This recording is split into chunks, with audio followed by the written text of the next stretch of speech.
મિત્રો ચેપ્ટર 3 વિશ્લેષણ સંકળાયેલું એમાં આપણે 3 થી 4 MCQ જોયા હતા. તો પ્રાથમિક MCQ આજના વિડીયોમાં જોઈશું. તો વિડીયો ચાલુ કરતા પહેલાં હજી ચેનલને સબસ્ક્રાઇબ ના કરી હોય તો જલ્દીથી ચેનલને સબસ્ક્રાઇબ કરો અને નોટિફિકેશન પર ક્લિક કરો કે જેથી કરીને આપણે કોઈ પણ વિડીયો મૂકી દો સૌથી પહેલાં તમારી પાસે આવે. આજનો વિડીયો ચાલુ કરીશું. સંકળાયેલુંમાં x + 2y = 7 અને 2x + 3y = 8 અને અંદરનો ઉકેલ હોય તો એ માટે a does not equal to ખાલી જગ્યા. તો એના માટે પહેલા આપણે જે સમીકરણ આપ્યા છે એ બંને સમીકરણને આપણે શું કરવું પડે? પ્રમાણિત સ્વરૂપમાં ફેરવવા પડે.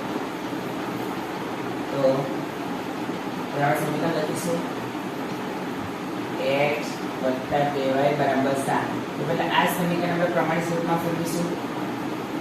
તો ax + 2y - 7 = 0. બીજું સમીકરણ કયું છે? 2x + 3y = 8. પ્રમાણિત સ્વરૂપમાં ફેરવીશું. તો 2x + 3y - 8 = 0. અને નો ઉકેલ હોય તો શું આવે કે a1 upon a2 does not equal to b1 upon b2. આવું હોય. આ કઈ શરત છે? અને નો ઉકેલ.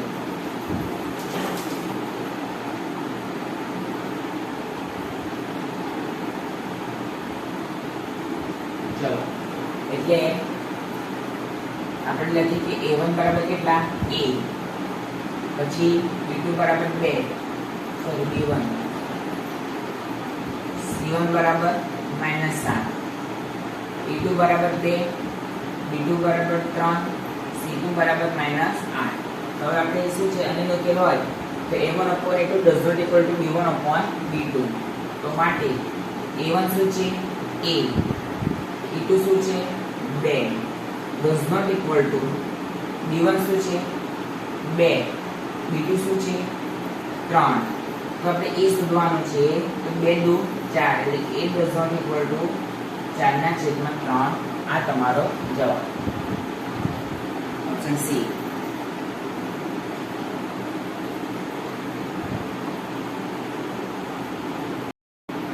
મિત્રો આ જે MCQ છે ખરેખર બેઝિક અને સ્ટાન્ડર્ડ બંને માટે મોસ્ટ ટાઈમ છે.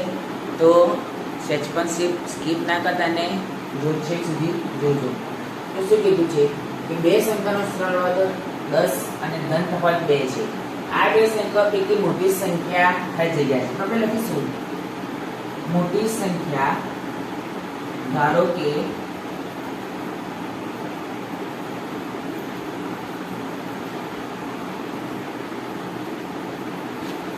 આપણે લખીશું ધારો કે જે આપણે ધારવું પડશે.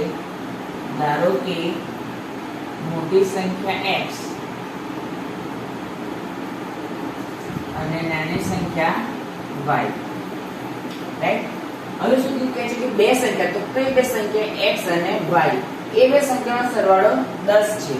એટલે x + y બરાબર 10 આવે. એ સમીકરણ નંબર 1.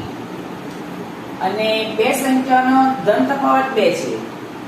ધન તફાવત 2 છે. એટલે x - y બરાબર શું આવે? 2. એ સમીકરણ નંબર 2. તો હવે આપણે શું કરીશું? રૂપની રીતે ઉકેલ લઈશું. તો 1 અને 2 MCQ છે એટલું દાખલા ટાઈપ કરતો નથી, MCQ ટાઈપ જ જઉં છું.